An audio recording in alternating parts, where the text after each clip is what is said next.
The grand ballroom shimmered under the glow of a dozen crystal chandeliers, their light fracturing into 1,000 tiny prisms that danced across the polished marble floors. The air was thick with the scent of roses and expensive perfume, mingling with the soft hum of a string quartet playing a delicate rendition of Vivaldi.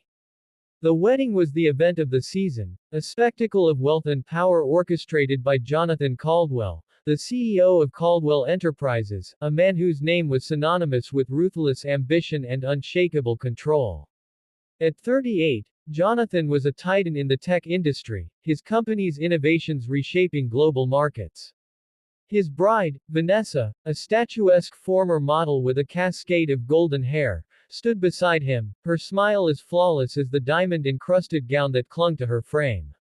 The guests, politicians, celebrities, and corporate moguls, clinked champagne flutes, their laughter a carefully curated soundtrack to the evening's opulence.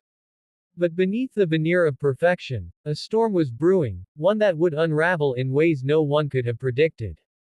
At the heart of the gathering stood Emily, Jonathan's pregnant wife of 7 years, her presence an anomaly in this glittering scene. She was not a guest in the traditional sense, nor was she meant to be noticed. Her simple navy dress, chosen to conceal the gentle swell of her pregnancy, contrasted sharply with the extravagance around her. Emily's auburn hair was pulled back in a modest bun, and her green eyes, usually bright with warmth, were shadowed with a quiet resolve. She stood near the edge of the room, clutching a glass of sparkling water, her gaze fixed on Jonathan and Vanessa as they moved through the crowd, the picture of marital bliss. To the uninformed, Emily might have seemed like a distant relative or a forgotten acquaintance, but the truth was far more jagged. She was the wife Jonathan had discarded, the one he'd betrayed, and the one he'd invited here tonight as a final act of cruelty. The invitation had arrived 3 weeks ago, a cream-colored envelope embossed with gold filigree, delivered to the small apartment Emily had moved into after Jonathan's affair came to light. She'd stared at it for hours, the words blurring through her tears. "You are cordially invited to the wedding of Jonathan Caldwell and Vanessa Moreau." It was a deliberate wound, a public declaration that she was no longer part of his world. Jonathan had made no secret of his disdain for her in recent months, blaming her for his suffocating life, for the responsibilities of their impending child, for tying him down when he craved freedom. The divorce papers, served coldly by his lawyer, had arrived the same week as the invitation, with a note in Jonathan's handwriting: "It's time to move on, Emily. Don't make this harder than it needs to be." Yet here she was, standing in the ballroom, not because she wanted to witness his new life, but because she had a purpose, a plan that had been set in motion long before this night. The crowd parted as Jonathan and Vanessa took to the dance floor, their first dance as husband and wife. The quartet shifted to a waltz, and the couple moved with practiced grace, Vanessa's laughter ringing out like a bell. Emily's heart clenched, not out of jealousy but from the weight of what was to come. She caught a glimpse of her brother, Michael, across the room, dressed in the black robes of a priest. To the guests, he was Father Michael, the officiant who had just pronounced Jonathan and Vanessa man and wife. But to Emily, he was her fiercest ally, a lawyer by trade who had taken a leave of absence from his firm to don this disguise. The plan had been his idea, born in the late-night conversations after Emily's world had collapsed. Michael had seen the bruises on her arms, not physical, but emotional, etched into her spirit by Jonathan's cruelty. He'd vowed to make things right, and tonight, he was here to do just that. The music swelled, and Jonathan's eyes scanned the room, landing on Emily. His lips curled into a smirk, a silent taunt that said he'd won. He raised his hand, beckoning her forward with a flick of his fingers, as if she were a servant. The crowd's attention shifted, a murmur rippling through the guests as they noticed the woman in the plain dress stepping into the spotlight. Emily's heart pounded, but she kept her chin high, her steps steady. She knew what he wanted: to humiliate her, to make her feel small in front of his glittering new life. But she wasn't here to be broken. She was here to shatter his illusions. As she reached the center of the dance floor, Jonathan's smirk widened. "Ladies and gentlemen, he announced, his voice booming with the confidence of a man who believed himself untouchable. My ex-wife, Emily, has something to say. Don't you, darling? The word dripped with mockery, and Vanessa's laughter echoed it, sharp and cutting. The guests shifted uncomfortably, sensing the cruelty in the air but too enthralled to look away. Emily's hands trembled, but she clasped them together, her eyes locking onto Jonathan's. She saw the challenge there, the expectation that she would crumble. Instead, she spoke, her voice clear and unwavering. Jonathan, she began, you invited me here to prove a point. To show the world that you've moved on, that I'm nothing to you anymore. But you're wrong. The room fell silent, the quartet faltering for a moment before resuming. Jonathan's smirk faltered, just slightly, but enough for Emily to notice. She pressed on. You think you can erase me, erase our marriage, erase the child I'm carrying. But you can't erase the truth. The crowd gasped as Jonathan's hand shot out, a sharp slap connecting with Emily's cheek. The sound echoed like a gunshot, and for a moment, time seemed to freeze. Vanessa's laughter stopped abruptly, and the guests stood stunned, their champagne flutes forgotten. Emily's head turned slightly from the force, but she didn't flinch. She didn't cry. Instead, she straightened, her eyes blazing with a fire that Jonathan had never seen before. You shouldn't have done that, she said softly, her voice carrying a weight that made the air feel heavier. From the edge of the room, Michael stepped forward, his priest's robe swishing as he moved. The guests parted for him, their whispers growing louder. Is there a problem here? He asked, his tone calm but laced with authority. Jonathan's eyes narrowed, his confusion evident. He hadn't expected the priest to intervene, let alone address him with such familiarity. Michael removed the clerical collar, letting it fall to the floor, revealing the tailored suit beneath. I'm not just a priest tonight, he said, his voice rising. I'm Michael Harper, Emily's brother, and her lawyer. The revelation hit the room like a thunderclap. Jonathan's face paled, and Vanessa's hand flew to her mouth. The guests buzzed with shock, their murmurs turning into a cacophony of speculation. Michael stepped closer, his gaze locked on Jonathan. You thought you could humiliate my sister, slap her in front of all these people, and walk away unscathed. You thought wrong. Emily took a step forward, her voice steady as she continued. For years, I believed in you, Jonathan. I stood by you while you built your empire, while you lied, while you cheated. I thought I could change you. But I was wrong. You're not a man who builds, you're a man who destroys. She reached into her purse, pulling out a stack of papers. The divorce documents, marked with her signature, but also something else, a lawsuit. This, she said, holding them up, is the truth you tried to bury. Evidence of your fraud, your embezzlement, your betrayal, not just of me, but of your company, your investors, your legacy. Jonathan's face contorted with rage, but before he could speak, Michael raised a hand. Don't, he warned. Everything Emily is saying is backed by evidence we've spent months collecting. Emails, financial records, testimony from your own employees. You thought you could hide behind your wealth, but you can't hide from the law.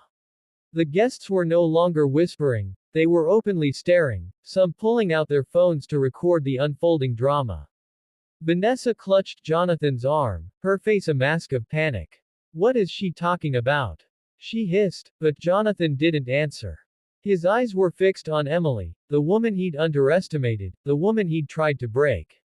Emily stepped closer, her voice dropping to a near whisper, but every word carried the weight of her pain. You thought I was weak, Jonathan. You thought I'd crumble under your cruelty. But I'm not the one who's weak. You're the one who's lost everything, your reputation, your empire, your future. And this child, she placed a hand on her stomach, will grow up knowing what you really are. The room erupted into chaos as security moved in, but Michael raised a hand, signaling for them to stop. We're not done, he said, his voice cutting through the noise. He turned to the guests, his expression calm but unyielding. You've all witnessed what happened here tonight. You've seen a man strike a pregnant woman, his own wife, in front of you. You've heard the truth about his character. And soon, the world will know it too. As Emily and Michael turned to leave, the crowd parted, their faces a mixture of shock, pity, and awe. Jonathan stood frozen, his empire crumbling in real time, his new bride clinging to him like a lifeline that was already fraying.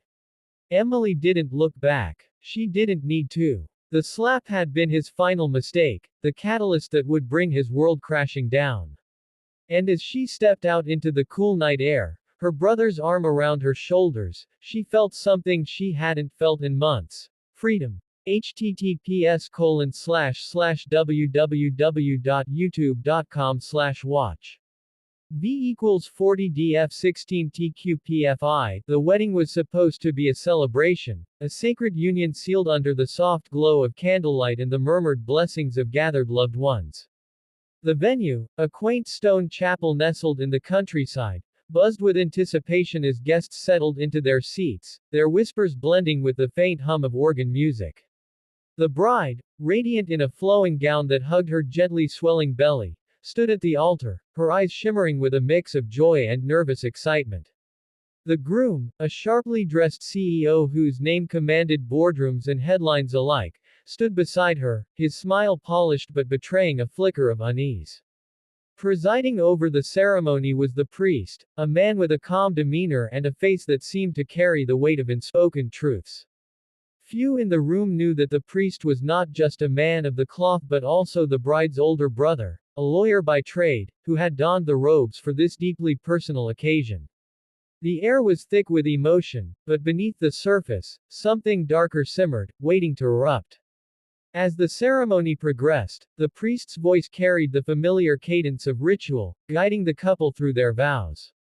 The bride's words were soft but steady, her hands trembling slightly as she promised her love and devotion.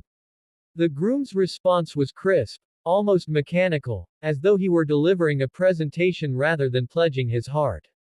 The guests, caught up in the moment, barely noticed the subtle tension in his posture or the way his jaw tightened when the priest's gaze lingered on him a fraction too long.